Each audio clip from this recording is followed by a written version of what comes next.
출근길 뉴스를 종합해드립니다. 깊이 있는 뉴스 YTN FM 출발 새아침. 신율의 출발 새아침 3부 순서 시작합니다. 오늘 아침 지금도 비가 내리고 있죠. 본격적인 휴가철이 시작됐다고는 하지만 아직도 장마가 계속되고 있는 느낌입니다. 장마 속의 휴가. 어쩌면 지금 우리 한반도와 대한민국을 둘러싼 상황과 비슷할지 모릅니다. 장마가 언제 끝날지 모르듯이 지금 한반도의 위기가 어디까지 치달을지는 아무도 모릅니다. 그래서 한 주로 시작하는 월요일이지만 기본만큼은 상큼하지 못한 것이 사실입니다. 신율의 출발 새 아침 3부 순서 먼저 광고부터 듣겠습니다.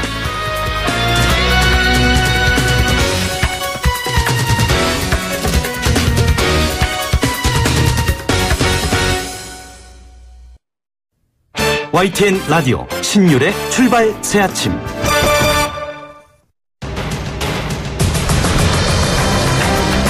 매주 월요일 아침 정치권의 복잡한 이슈를 말끔히 정리해드립니다. 출발당 최고위원회의.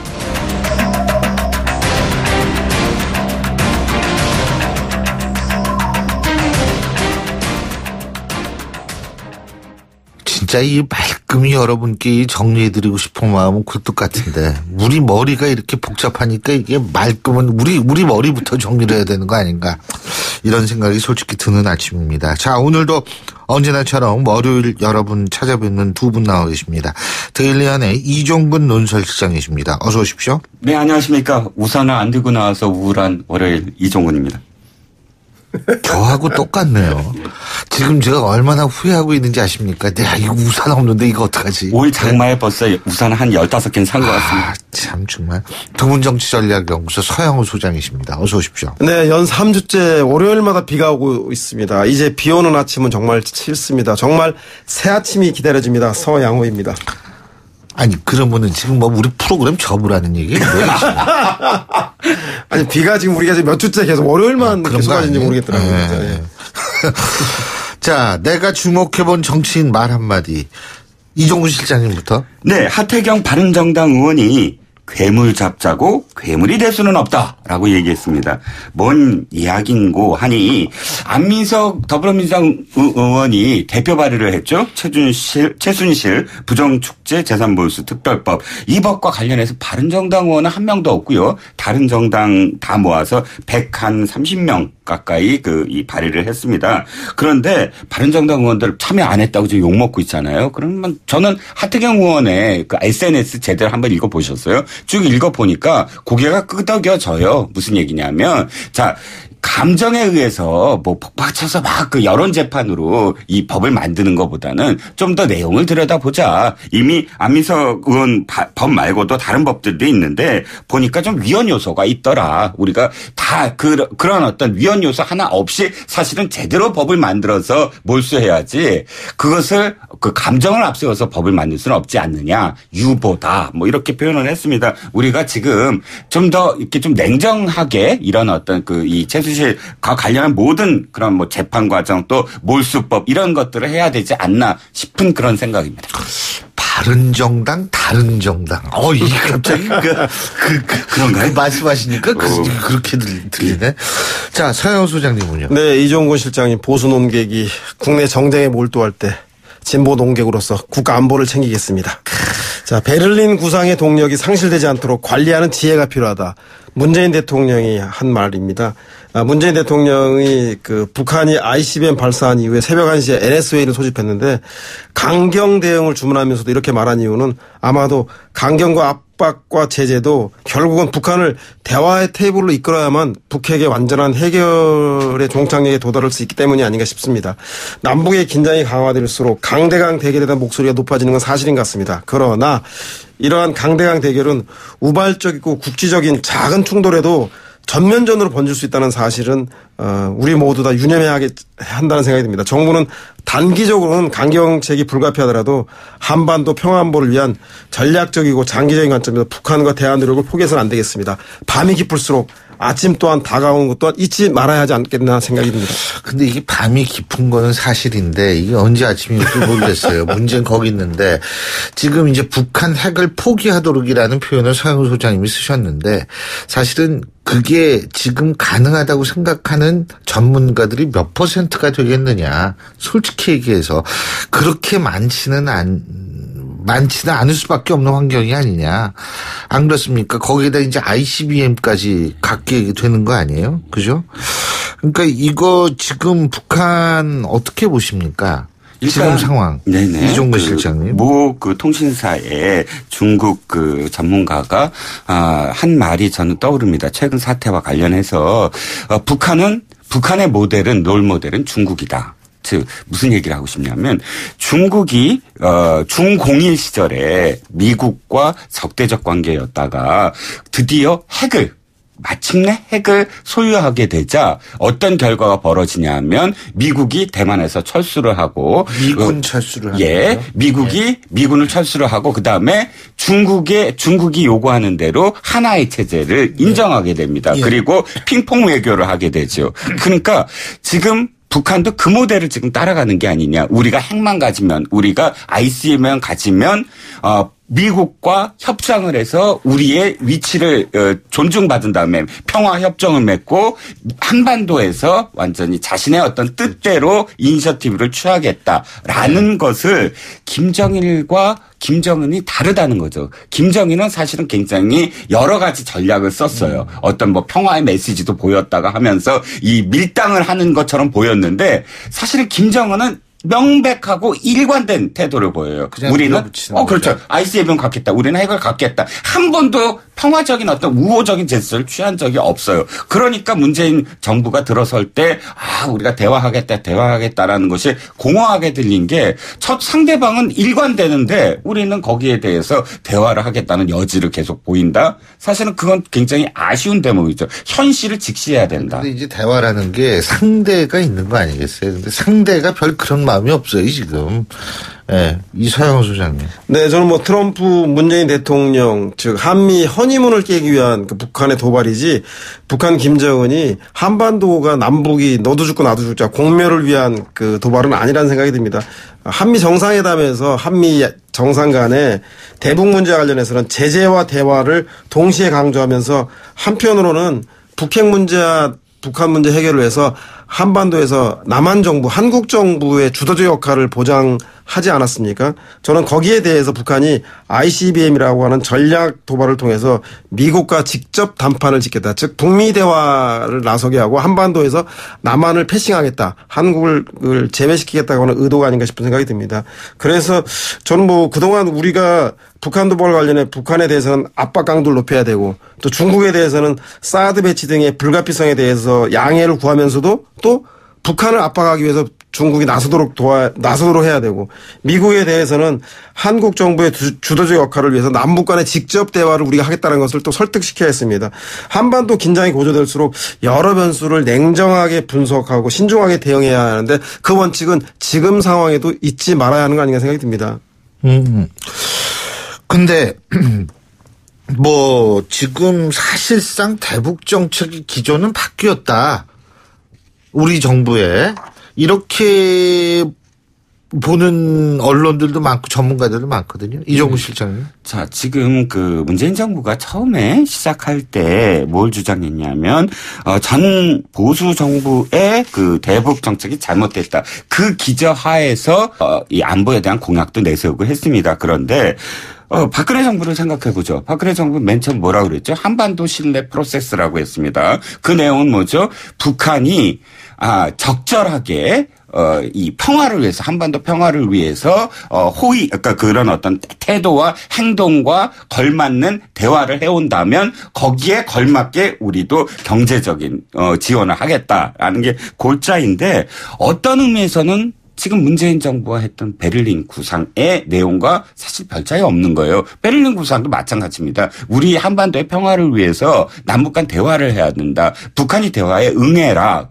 그렇게만 한다면 훨씬 더 실질적인 어떤 그런 그 남북 관계를 진전시키기 위한 대안을 주겠다, 대응을 해주겠다라는 것입니다. 그런데 한 번 신뢰 프로세스가 깨졌죠. 그리고 왜냐하면 그때 계속적인 어떤 그런 그 실험 때문에 개성공단도 철회하고 하지 않았습니까? 지금 문재인 정부 들어선 지 2개월 만에 사실은 김정은의 어떤 지금 이 실험은 엄청나게 속도가 빨라지고 있어요. 그 이전보다 훨씬 더 급격하게 지금 이 핵실험이라든지 혹은 도발이 이어지고 있거든요. 그렇기 때문에 문재인 정부 뒤늦었지만 사실 현실 직시한 것에 대해서 저는 대단히 옳은 판단이었다고 보고요. 대화 이야기는 사실은 어떤 의미에서 레토릭 아니냐. 대화를 지금 걷어들인다고 하면 사실상 지금 시작된 지 3개월도 안 됐는데 벌써 자신이 큰 어떤 그 방향을 그림을 그린 것을 철회하는 모양이 되니 대화는 열어놓겠다라는 건 어떤 수사라고 상징이라고 보여져요. 실장님 왜 전쟁 중에도 대화는 하겠다고 이 말을 했잖아요. 예, 뭐 진짜 대화를 하는 건 아니지만. 예, 서영원 소장. 네, 저는 문재인 대통령이 NSC 회의에서 동북아 안보 구도에 근본적 변화를 불러올 가능성이 있다. 이런 얘기가 시사하는 바가 크다는 생각이 듭니다. 그동안 한국 정부는 북한이 ICBM의 최종 단계인 사거리 문제와 대기권 재진입 기술 그리고 핵탄두 탑재 이렇게 그 전략적인 자산을 완비하기 전 몸값이 낮은 상황에서 그리고 안보 위기가 더 심화되지 않은 상황에서 대화 협상의 테이블로 나오도록 노력을 해왔죠. 그것 중에 하나가 이제 저는 뭐 베를린 그 선언이라는 생각이 들고 계속적인 대화 제의였다는 생각이 듭니다. 그러나 북한은 전략적 자산인 ICBM과 핵고도화를 확보해 놓고 몸값을 잔뜩 올려놓고 협상에 나오겠다고 전략을 완전히 바꿨다는 생각이 듭니다. 따라서 문재인 대통령이 사드 잔여 발사대 4기 추가 배치를 포함해서 한미 간의 전략 억제적 강화 방안인 뭐 스텔스 폭격기라든가 비원비 폭격기라든가 그리고 핵 추진 잠수함과 항공모함에 대한 전략적 전개 등을 통해서 대비를 강화하고 아울러 우리 군대의 독자적인 전력 조기 확보를 위해서 삼축체제라고 하는 북한의 핵시설 선제 타격인 킬체인, 한국형 미사일 방어체계인 KAMD, 그리고 대량 응징 보복 체계인 KMPR을 서두르겠다. 즉 전략적 자산에는 전략적 자산으로 맞대응하겠다라고 하는 튼튼한 안보를 기반으로 해서 이 문제를 반드시 풀어나가겠다는 의지를 보였다는 것이 변화된 지점이 아닌가 생각이 듭니다. 자, 그 부분 이제 우리가 한번 생각을 해보죠. 지금 어떻게 지난 금요일 날 저는 솔직한 얘기로 그날 이 뉴스를 굉장히 늦게 봤어요. 그러니까 북한 미사일을 발사했다는 사실 자체를. 그런데 어떻게 우리나라 대응 잘했다고 평가하십니까? 이종훈 실장님? 두 가지가 있어요. 하나는 일본보다 40분이 늦었어요. NSC 소집이 40분 늦었어요. 그건 그만큼 일본이 북한에 대해서 대응 체계가 훨씬 더 그러니까 그러니까 일본은 이미 BMB까지 미국과 함께 탄도 미사일 방어 체제를 이미 거의 구축하고 있어요. 그래서 이지스함을 통해서 동해상에서 북한이 미사일 발사했을 때 요격하는 일정 정도의 어떤 시스템을 이미 갖춰놓고 조기 경보 시스템까지도 있다는 뜻이거든요. 우리는 그동안 사실 굉장히 그런 어떤 이 미국과의 어떤 탄도미사일 방어 체제를 구축을 못했어요. 왜? 진보에서 MD 체제에 편입하는 거냐, 한미일 동맹 체제에 편입하는 거냐. 그렇게 되면 중국과 러시아로부터 우리는 완전히 이 외교적인 군사적인 어떤 이 따돌림을 당한다. 그러면 우리는 이 한반도에서 완전히 그러니까 미일 체제에 귀속된다. 이런 반대 때문에 지금 좀 전에 서 소장이 말씀하신 대로 자체적인 어떤 국방에 대한 어떤 아무런 진전이 없었거든요. 그래서 그 점에 대해서는 문제가 있다. 그런데 두 번째, 그럼에도 불구하고 문재인 대통령이 자기 진영 또는 자신의 지지자들의 반대에도 무릅쓰고 이 사드 4기 추가 배치 지시 그 점 저는 옳았다고 보고요. 또 한미 미사일 이 재개정 협상에 대한 개정을 하자, 협의를 하자. 새벽 3시에 전화를 해서 저 그것도 굉장히 의미 있다고 봅니다. 더 나아가서 이 탄도미사일 방어체제 구축까지 MD까지 저는 해야 된다고 봅니다. 예. 저는 제일 눈에 띄는 것은 사드 배치를 결정했다는 사실입니다. 그동안 사드 관련해 전략적 모호성을 통해서 미국에 대해서는 중국을 설득해야 한다라고 하는 입장을 가지고 전략적 모호성에 대한 그 원칙을 견지했는데 이번에는 임시 배치라고 했지만 사실상 사드 포대 한 개 포대를 6길 배치하는 것을 결정했다는 것이 가장 큰 의미라는 생각이 들고요. 임시 배치의 의미는 북한에 대한 그 고려보다는 저는 중국에 대한 메시지가 강하다는 생각이 듭니다. 여전히 중국 봐라 우리가 사드를 배치하는 것이 북한이 이런 ICBM 도발하기 때문에 우리 방어를 위해서 도입한다.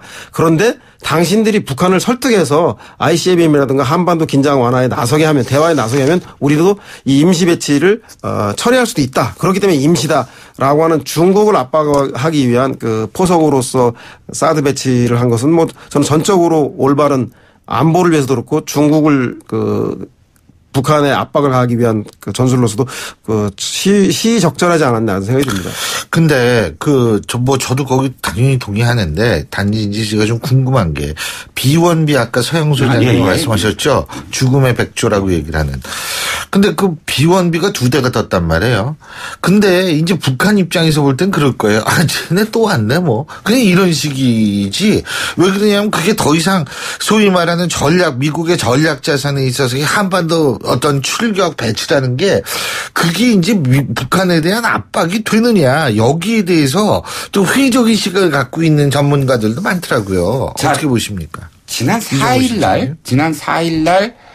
북한이 8,000km 사거리에 ICBM 성공했다라고 셌을 때 B1B 죽음의 백조 폭격기가 나흘 만에 전개를 합니다. 이번엔 이틀 만에 전개를 해요. 그런데 이틀이나 나흘이라는 건 만약에 북한이 우리나라를 향해서 쐈을 때는 이미 우린 초토화된 다음입니다. 전략 자산이 괌에서 뜨는데 보통 뭐 빨리 뭐 하면 반나절 만에 온다고는 하지만 그럼에도 불구하고 4시간에서 6시간이면 우리나라는 뭐 장사정포부터 시작을 해서 맞대응은 하겠지만 그러나 양쪽 다 수만 명이 죽은 다음이거든요. 그렇기 때문에 중요한 것은 아까 앞서 서 소장이 말씀하신 앞에 부분 전략 자산의 전개라는 건 사실은 시위에 불과하다. 우리가 이렇게 그 괌 기지를 통해서 이런 어떤 전략 자산을 도움을 받는다에 불과하고 중요한 건 우리의 킬체인이라든지 KAMD라든지 우리가 실질적으로 맞대응할 수 있는 시스템이 있느냐라는 것. 그다음에 실질적으로 탄도미사일 우리가 막을 수 있는 진짜 그 북한이 갖고 있는 무수단과 그다음에 ICBM과 스커드 미사일을 막을 수 있는 시스템이 진짜로 있느냐에 대한 정확한 진단과 대응이 필요하다. 전략 자산의 전개는 시위에 불과하다는 게 이제 거의 점점 드러나고 있지 않느냐는 거죠. 예, 서영수 씨. 저는 뭐 꼭 그렇게만 보지 않습니다. 그 강대강 대치에 우리도 최종적으로 무력을 선택할 수밖에 없다라는 것에 대한 의사를 분명히 표현한 거라는 생각이 들고요. 특히 8월 중순부터 을지 프리덤 가디언 한미 합동 연습이 시작되면 북한은 이 문제에 대해서 북한도 맞대응 훈련할 정도로 평양에 그 비상 경계령을 내릴 정도로 정권 내 차원에서도 상당히 위기감을 갖고 있지 않겠습니까? 따라서 저는 뭐 이러한 그 즉각적인 군사적인 물리적 대응을 할 수 있다는 그 가능성을 내비치는 것도 중요하다는 생각이 들고요. 그럼에도 불구하고 미국도 그렇고 한국도 그렇고 마지막 군사 옵션에 대한 선택은 북한만큼이나 우리도 신중할 수밖에 없다. 왜냐하면 군사적 옵션을 선택했을 경우에는 남북이 공멸하고 특히 북한 경우에는 그 피해가 미미할 수 있지만 한국은 특히 수도권에 만약에 그 북한으로 선제 공격이 있을 경우에 그 피해는 어마어마할 수밖에 없기 때문에 즉 작은 국지전이든 전략적인 충돌이든 간에 한반도에서 충돌은 곧 남북이 공멸한다라는 위기감을 갖고 있기 때문에 이 위기의 그 끝이 도달하기 전에 한반도의 핵 문제와 북한 문제에서는 어떤 식이든 간에 그 한미 간의 적극적인 그 대응을 통해서 해결해야 나간다는 교훈을 주는 게 아닌가. 그래서 저는 뭐 전면전 가능성은 없다. 하지만 그럼에도 불구하고 준비하겠다는 것이 그 핵 전략 자산의 전개 이런 게 아닌가 싶은 생각이 듭니다. 뭐 KAMD도 좋고 한국판 킬체인도 좋고 다 좋은데 사실 우리가 제일 좀 그 신경 써야 될 게 장사정포 아닙니까? 장사정포는 그거 무슨 뭐 MD로 될 수 있는 미사일 디펜스지 아닙니까? 그 MD라는 게 그 미사일이 아니기 때문에 이게 제일 좀 우리가 신경 쓰는 게 이게 재래식으로 나오면은 이게 방법이 없어요. 예. 그래서 미국의 지금 이종우 군사 고위층도 그렇게 얘기했죠. 한국에서 재래식 전쟁이 일어날 가능성이 크다라고 표현하는 것이 어차피 지금 핵이라든지 이런 부분들은 서로 맞대응을 해서 공멸의 어떤 밸런스 오브 테러가 되니까. 네, 밸런스가 되니까 재래식 도발 국지전부터 시작이 되고 그런 전쟁이 일어나는 게 아니냐는 분석도 있습니다. 근데 문제는 저는 또 다른 의미에서 아까 어디까지 얘기했냐면 탄도미사일 방어 체제까지 얘기했지만 한 발 더 나가야 된다. 전술핵에 대한 문제. 핵이라는 것은 사실 지금 우리가 미사일 얘기만 하고 있지만 지금 북한은 전문가들이 얘기하기에 13기에서 20기 정도의 핵, 남한을 향해서 핵을 소유하고 있다라고 평가를 하거든요. 미국에서도 미국의 전문가들이 지금 입을 모아서 하는 얘기입니다. 그렇다면 지금 비대칭이에요. 우리가 대칭이 없어요. 그러니까 이 한반도의 비핵화를 위해서는 우리가 핵이 있어야 양쪽에 핵이 있으므로 함께 없애자가 되는데 지금 비대칭인 관계에서는 우리가 종속될 수밖에 없다. 예. 회담을 하더라도 우리가 할 말이 없어요. 예. 자, 서영수. 저는 근데 전술핵 문제는 대단히 신중해야 한다라는 생각이 듭니다. 사드 배치 문제 가지고도 중국이 저런 식으로 압박과 제재를 가해오는데, 전술핵 문제를 우리가 거론했을 경우에 예상되는 러시아라든가 중국 그리고 북한과 일본과의 관계를 고려해야 되고 특히 미국이 그렇게 되면 한국 내 전술핵 문제를 배치하게 될 경우에 미국 내에서 한반도 비핵화 원칙이 무용화되기 때문에 사실상 남북이 공이 핵을 보유하는 것을 기정사실화한다는 문제에 대해서 미국이 이것을 용인할 수 있을 것인가에 대한 문제. 그래서 저는 전술핵보다는 핵 재처리 기술을 지금 미국이 우리를 못하게 하고 있는데 핵 재처리 기술에 대해서 준비해 나가는 기술은 있는 걸로 알고 있거든요. 그렇죠. 미국에서 제재 때문에 못하고 있는 거죠. 그러니까 하지를 못하는 거지 하려면 할 수 있는 거죠. 네, 저는 오히려 그렇게 우회적으로 핵에 대한 보유 가능성에 대한 사회적 합의들을 시그널을 준다. 주는 것이 오히려 현재에 만약에 핵을 대응한다라면 맞대응으로는 그런 정도의 수위의 카드가 타당하지 않다는 생각이 듭니다. 예. 근데 어쨌든 지금 이 문제가 어디까지 갈지는 모르겠고 북한은 계속 제가 볼 때는 이 추가 도발을 감행할 가능성이 아주 높은데요. 지금 계속 올라가고 있는 한반도 위기가 올라간다라는 게 아니고 사실은 게임의 룰이 바뀔지도 모른다. 바뀌고 있다라는 데 우리가 더 신경을 많이 써야 될 것 같습니다. 자, 오늘 두 분 말씀 여기까지 듣죠. 고맙습니다. 네, 감사합니다. 네, 감사합니다. 예, 지금까지 데일리하는 이종근 논설실장, 두문정치연구소 서양호 소장이었습니다. 신율의 출발새 3부 순서 여기서 줄입니다. 잠시 뒤 4부에서 뵙겠습니다. 날카로운 분석, 내일을 보는 시선, 신율의 출발새 아침. 신율의 출발새 아침 4부 순서 먼저 광고부터 듣겠습니다. YTN 라디오 신율의 출발 새아침.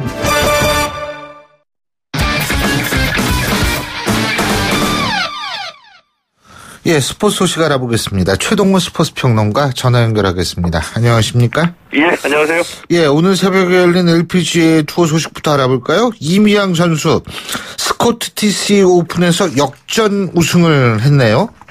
예, 그렇습니다. 이 역전 우승이었는데 정말 이 대단한 역전 우승이었습니다. 이미양 선수가 이 스코티시 오픈 마지막 4라운드에서 6타 차를 뒤집고 우승을 차지했습니다. 이 3라운드에서 공동 선두 김세영 캐리웹 선수에게 6타 뒤진 공동 6위였거든요. 오늘 이 4라운드에서만 버디 7개와 보기 1개로 6타를 줄여서 합계 6언더파로 정상에 올랐습니다. 전반 9개 홀에서 버디 6개 몰아치면서 9번 홀에서 공동 1위로 올라섰는데 이 캐리앱 선수가 14번 홀 이글로 다시 선두로 치고 나갔거든요. 자, 그런데 이 캐리앱 선수가 16번 홀 보기, 17번 홀 더블 보기로 무너지면서 우승에서 밀려났고요. 이미양 선수가 마지막 18번 홀 버디로 캐리웹을 한타 차로 따돌렸습니다. 이미양 선수 LPGA 투어 통산 2승이고요. 허미정 선수가 캐리웹과 공동 2위, 이 김세영, 유선영 선수가 공동 6위, 김인경 선수가 공동 9위에 올라서 이 톱10 11명 가운데 우리 선수가 5명이나 차지했습니다. 저는 골프를 못 치거든요. 예. 그래가지고 뭐 어떻게 룰이 되는지 잘 모르는데 이 LPGA라는 게 이게 뭐 진짜 종류가 많네요. 스코티시 오픈. 예? 이게 스코틀랜드에서 열린 대회인데. 아, 그래요? 예, 이게? 스코틀랜드 이 국가의 이름을 건 그 큰 대회라고 볼 수가 있습니다. 그렇군요.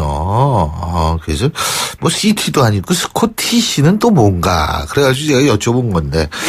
예, 그리고 K리그 올스타 팀이 베트남에 갔는데 우리 예? 이게 좀 보기가 그랬던 모양이에요. 예, 올스타 팀이 갔는데 올스타인데 어떻게 베트남 대표팀한테 그냥 0대1로 패하고 예? 게임도 제대로 못하고 예? 그러니까 오죽하면 베트남 관중이 그런 얘기 하더라고요. 아마 이 축구하는 스타일이 달라 그랬던 모양이다. 우리를 위로해주고 있더라고요. 그러니까 이 K리그가 올스타전을 베트남 하노이에 가가지고 열었거든요. 왜 베트남까지 가느냐. 그러니까 이 베트남이 워낙 한류가 좀 강하고 이 축구에 투자를 많이 하니까 이 베트남 시장을 한번 개척해보자 이런 뜻이었습니다.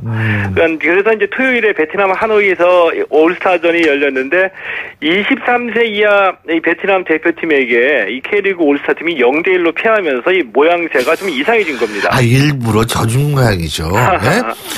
부흥을 일으키기 위해서 자신감을 가지라고. 예.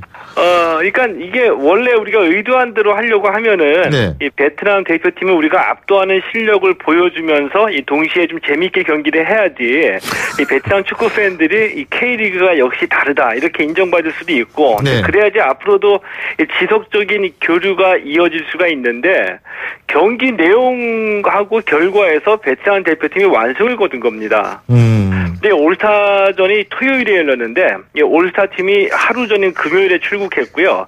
올스타전이니까 우리 선수들은 그렇게 승부에 신경 쓰지 않고 좀 즐기자고 했는데 이 베트남 선수들이 이기겠다고 기를 쓰고 달려든 겁니다.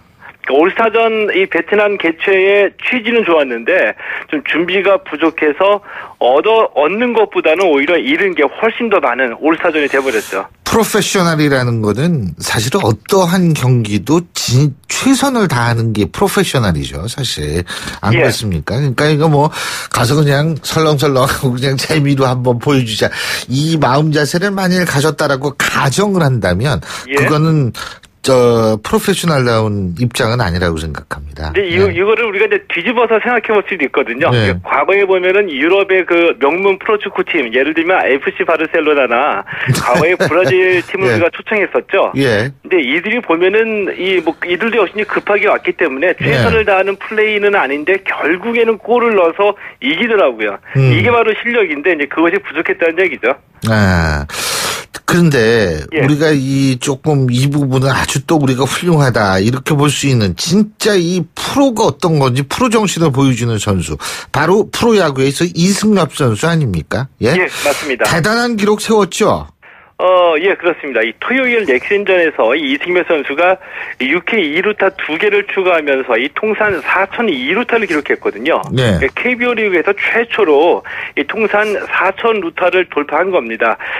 그런데 이 기록에는 일본에서 8년 동안 뛰었는데 일본에서 뛴 8년간의 기록을 제외한 기록이기 때문에 더 대단하다고 볼 수가 있습니다. 이승엽 선수가 올 시즌 마치고 은퇴할 예정인데 올 시즌에 이 통산 홈런, 통산 득점, 타격 같은 이 타격에 관한 웬만한 기록을 모두 다 새로 쓰고 있는데 일본에서 뛴 이 8년간의 기록을 제외했다는 점 또 워낙에 출중해서 이 기록이 당분간은 깨지기 힘들다는 점 이런 점에서 보면은 이승엽 선수의 기록 행진이 정말 대단하게 보이죠. 아주 훌륭합니다. 정말 배울 점이 많은 선수인데 그리고 두산이 확실히 지난해 우승팀의 위용을 되찾은 것 같죠. 이 주중 3연전에서 기아를 상대로 해서 아주 전혀 밀리지 않지 않았습니까? 맞습니다. 이 두산이 지난해 통합 우승을 차지한 팀이거든요. 근데 올해 뚜껑 열어보니까 예상과 달리 부진한 겁니다. 왜 부진했느냐? 이 주축 선수들의 부상이 많았거든요. 그런데 이 주축 선수들, 그러니까 이 보우덴이나 이 양의지, 민병헌 같은 선수가 부상에서 복귀하면서 지난해 우승팀의 위용을 찾아가고 있는 겁니다.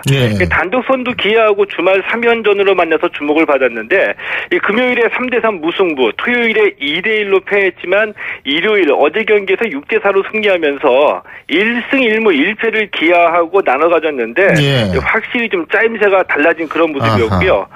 자, 어제 경기에서 이 매형과 천암 사이인 이 두산의 장원준 선수가 7이닝 3실점으로 호투했고요. 이 천암인 박건우 선수가 결승타 포함해서 4타수 2안타 기록했는데 이 박건우 선수가 확실히 매형이 나온 경기에서는 평균 타율이 3할 4푼으로 평균 타율보다 훨씬 더 잘해주고 있습니다. 매형이 등판한 경기에서만 홈런 2개, 타점 10개 기록하면서 매형을 확실하게 도와주고 있고요. 예. 롯데가 어제 SK 3대2로 이겼는데요. 이 손승락 선수가 6년 연속 20세이브 기록했습니다. LG가 하나 9대3, NC가 KT 8대3, 넥센은 삼성을 9대4로 따돌렸습니다. 예, 그렇군요. 잘 알겠습니다. 오늘 말씀 여기까지 듣겠습니다. 고맙습니다. 예, 고맙습니다. 예, 지금까지 최동호 스포츠 평론가였습니다.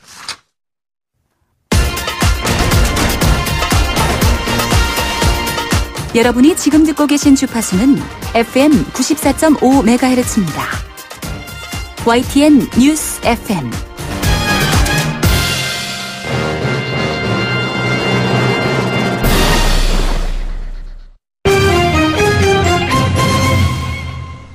예, 이번엔 경제 뉴스 알아보겠습니다. 한국경제신문의 정인설 기자 전화 연결돼 있습니다. 안녕하십니까? 안녕하세요. 예, 인터넷 전문은행 카카오뱅크 말이에요. 예, 네. 이거 문 열자마자 가입자 수가 80만 명을 넘어섰다 그러네요. 예? 80만 명 중에 신율 교수님은 들어가 계신가요? 안 들어가 있습니다. 예, 그럼에도 불구하고 80만 명을 넘어섰다는 게 대단한 거잖아요. 예. 사회적 지도층을 빼고도 80만 명을 아유, 넘어섰다. 또 왜 이러십니까? 오늘 비가 와서 그런가. 예. 그렇죠. 기분 좋게도 해드려야죠.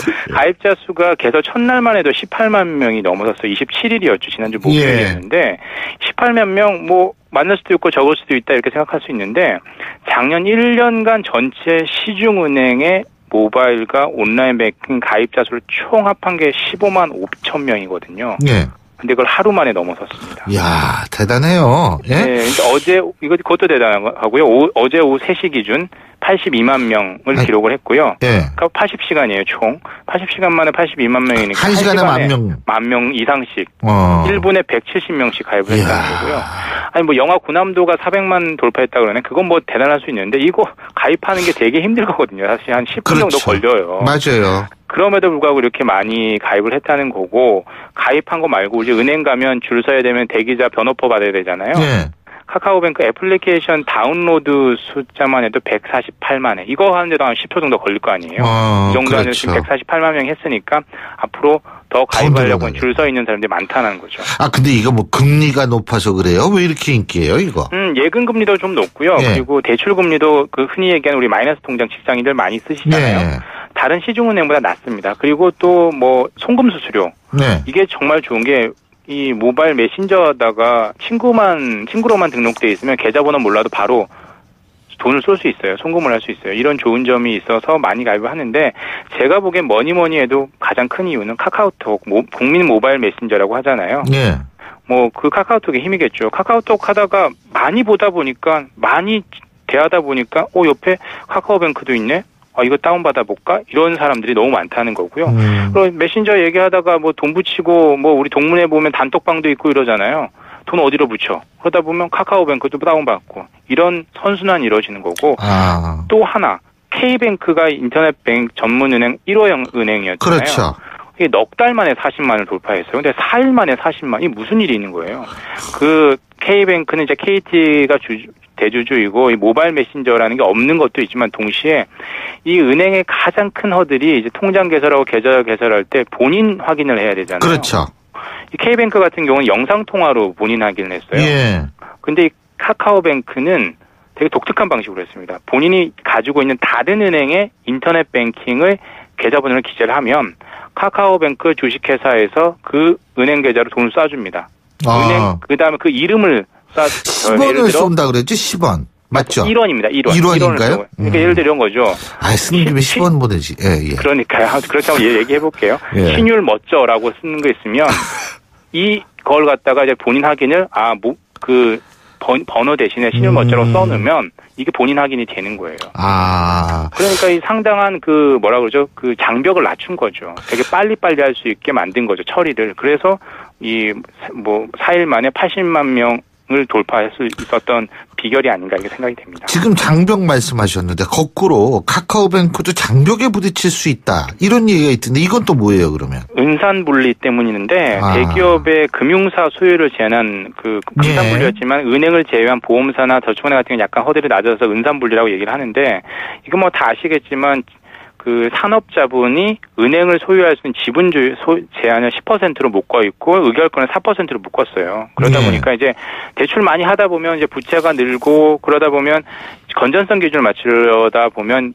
증자를 해야 되잖아요. 예. 증자를 하려면 주주들이 다 동의를 해서 다시 출자를 해야 되지 않습니까? 근데 뭐 카카오뱅크도 마찬가지지만 K뱅크도 마찬가지 2대주, 3대주주가 다 증권사 은행들이에요. 거기에 동의를 하겠냐는 왜 자기들 경쟁 상대잖아요. 예.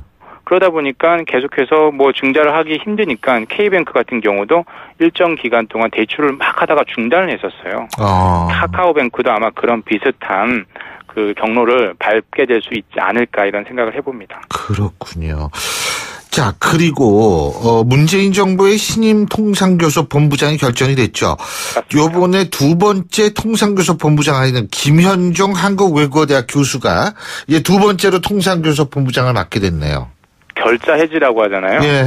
2007년에 한미 FTA 협상이 체결이 됐었어요. 예. 그리고 2012년에 발효가 됐었는데 그 체결할 때 우리나라 통상교섭 대표했던 사람이 김현종 전 통상교섭본부장이잖아요. 그리고 이제 10년 만에 돌아왔습니다. 10년 만에 무슨 숙제를 갖고 왔죠? 한미 FTA 개정하자고 지금 미국에서 요구를 해서 그걸 들어줘야 되는 상황이잖아요. 결과적으로 체결을 했던 그 주인공이 이제 개정 협상까지 이끌게 됐고요. 그때에 비해서 이제 또 중국의 통상 압력도 사드 보복도 있는데 이 부분에 대해서 통상 전문가로서 어느 정도 활약을 할 수 있을지 한번 지켜볼 필요가 있을 것 같습니다. 그리고 우리나라 대표적인 전자상가 중에 하나죠. 이 용산 전자상가요. 여기에서 가상화폐 채굴 금지령이 내려졌다고 그러는데 왜 그런 거예요? 가상화폐라는 게 다들 아시겠지만 마이닝 한다라고 하잖아요. 채굴을 한다라고 합니다. 가상화폐를 발행하는 게 아니고 컴퓨터를 돌려서 수학 공식 같은 걸 풀면 그 대가로 가상화폐가 전자계좌로 입금이 되는 방식인데 근데 이 아무나 풀 수 있는 게 아니에요. 다 아시겠지만 PC 수십 대가 동원이 돼야 되는데 그런 걸 팔고 있는 것이 용산 전자상가입니다. 요즘 PC가 한물 같다라고 하는데 그래서 용산 전자상가의 상당수 업체들이 부업으로 이 가상화폐 채굴을 하고 있다라고 해요. 왜냐하면 요즘 가상화폐 가격이 뭐 미친 듯이 올랐습니다. 그러니까 그걸 부업을 했다는 거예요. 그런데 여기저기서 PC를 수십 대를 돌리고 24시간 돌리다 보니까 전기를 너무 많이 써서 에어컨이 안 들어갈 정도라는 겁니다. 그리고 여기저기 너무 덥다라는 거고 고장도 날 수 있다는 거고요. 그래서 용산에서 가장 큰 게 선인상가인데 선인상가 그 상인연합회에서 채굴용 PC, 가상화폐 채굴용 PC 가동 금지령에 공문을 각 업체에 보냈고 만약에 어기면 처벌을 할 수 있다 이런 얘기까지 했습니다. 근데 최근에 이제 세계적으로 가상화폐 채굴 사업 누구누구 다 많이 하는데 경제성이 없다 이런 지적도 있거든요. 그래서 누구나 달려드는 게 좋지는 않습니다. 근데 지금 에어컨 가동 얘기했는데 올여름 굉장히 더운데 전력대란 얘기는 없어요? 그만큼 한국의 발전 공화국이라는 거죠. 그러니까 최대 전력 수요는 계속 늘고 있습니다. 2013년에 비해서 올해 같은 경우 한 15% 정도 늘었다라고 하는데 특히나 작년 말에 가정용 누진제가 좀 완화됐잖아요. 그래서 전기료 폭탄이다 이런 말이 줄면서 가정용 전력 사용량이 오히려 늘었는데 오늘 이번 같은 경우는 전력대란 얘기가 하나도 없습니다. 글쎄요. 발전기 4기가 줄었어요, 게다가. 그럼에도 불구하고 신고리 원전 3호기 같은 발전소 15기가 새로 가동이 됐거든요. 그러면서 전력 예비율이 올라갔습니다. 이걸 두고 어떻게 해석하냐는 거죠. 탈원전에 찬성하는 사람들은 그러면 원전 그만해도 되겠네라고 생각할 수도 있고요. 탈원전에 반대하는 사람들은 지난 1년간 발전소 많이 미리 지어서 이런 거야. 탈원전하면 안 될 수 있어. 이렇게도 볼 수 있는 거죠. 오늘 소식 여기까지 듣겠습니다. 고맙습니다. 감사합니다. 지금까지 한국경제신문의 정인설 기자였고요. 월요일 아침에 보내드린 신율의 출발새 아침. 오늘 순서는 여기서 모두 줄이겠습니다. 자, 일주일이 시작하는 월요일입니다. 조금 여러 가지로 상큼하진 못합니다만 그래도 힘내시는 하루 되시기 바라겠고요. 전 내일 아침 7시 15분에 다시 오겠습니다. 신율이었습니다. 고맙습니다.